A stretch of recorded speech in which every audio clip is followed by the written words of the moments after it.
চ্যানেলটি সাবস্ক্রাইব করে পাশে থাকা বেল বাটনটি প্রেস করে দেবেন নতুন ভিডিও পাওয়ার জন্য। বিভিন্ন সোশ্যাল মিডিয়াতে আমাকে ফলো করতে পারেন, লিংক ডেসক্রিপশন বক্সে দেওয়া থাকবে।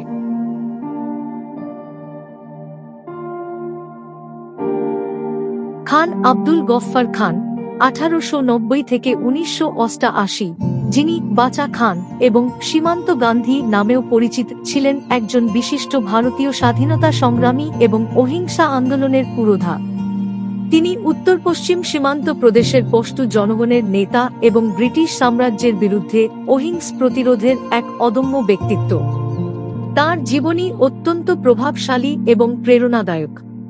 প্রারম্ভিক জীবন।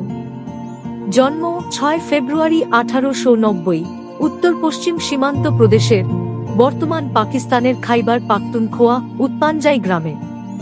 পরিবার। তিনি একটি সমৃদ্ধ ও প্রভাবশালী পশতু মুসলিম পরিবারে জন্মগ্রহণ করেন। শিক্ষা। আলিগড় মুসলিম বিশ্ববিদ্যালয়ে পড়াশোনা করার পর তিনি পশতু সমাজের জন্য কাজ করার সিদ্ধান্ত নেন। রাজনৈতিক জীবন ও কাজ।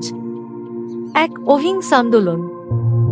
মহাত্মা গান্ধীর আদর্শে অনুপ্রাণিত হয়ে তিনি অহিংস প্রতিরোধে বিশ্বাস স্থাপন করেন। তার নেতৃত্বে পশতু জনগণ অহিংস জিহাদ ধারণা গ্রহণ করে। 2. খুদাই খিদমতগার বা খুদে খিদমতগার। 1929 সালে গঠিত এই সংগঠনকে লাল কুর্তা বাহিনী রেড শার্ট মুভমেন্ট নামেও ডাকা হয়।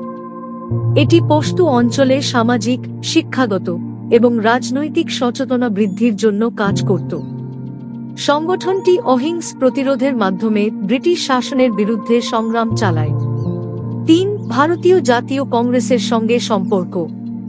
খান আব্দুল গফফার খান ভারতের স্বাধীনতা সংগ্রামের সময় কংগ্রেস পার্টির সঙ্গে যুক্ত হন। তিনি 1942 সালের ভারত ছাড়ো আন্দোলন এ সক্রিয় অংশগ্রহণ করেন। 4. ব্রিটিশ শাসনের প্রতি প্রতিরোধ। তার আন্দোলন ও কার্যক্রমের জন্য ব্রিটিশ সরকার বহুবার তাঁকে কারাগারে প্রেরণ করে। তিনি প্রায় 30 বছর কারাবাসে কাটিয়েছেন, যা তাঁর দৃঢ় বিশ্বাস এবং সাহসিকতার পরিচায়ক। বিভাজন ও পাকিস্তানের গঠন। খান আব্দুল গফফার খান ভারতের বিভাজনের ঘোর বিরোধী ছিলেন। তিনি পাকিস্তানের গঠনে আপত্তি জানান এবং মুসলিম লীগের প্রতি তার সমর্থন ছিল না। পাকিস্তানের অন্তর্ভুক্ত হওয়ার পর খাইবার পাখতুনখোয়ার পশতু জনগণের জন্য স্বায়ত্তশাসন দাবি করেন। পরবর্তী জীবন ও মৃত্যু। স্বাধীনতার পরেও তিনি পাকিস্তানের সামরিক শাসনের বিরোধিতা করেন এবং অহিংস আন্দোলন চালিয়ে যান। 1987 সালে তাকে ভারতের সর্বোচ্চ বেসামরিক সম্মান ভারত রত্ন প্রদান করা হয়। মৃত্যু 20 জানুয়ারি 1988 সালে পেশোয়ারে। উত্তরাধিকার। খান আব্দুল গফফার খান অহিংসা, শান্তি এবং সাম্যের প্রতীক। তিনি মহাত্মা গান্ধীর সহযোগী হিসেবে স্বাধীনতা সংগ্রামে গুরুত্বপূর্ণ ভূমিকা পালন করেন। তাঁর জীবনী আজও মানবাধিকার, সহনশীলতা এবং অহিংস প্রতিরোধের জন্য অনুপ্রেরণা। ভিডিওটি ভালো লাগলে লাইক করে শেয়ার করে দেবেন।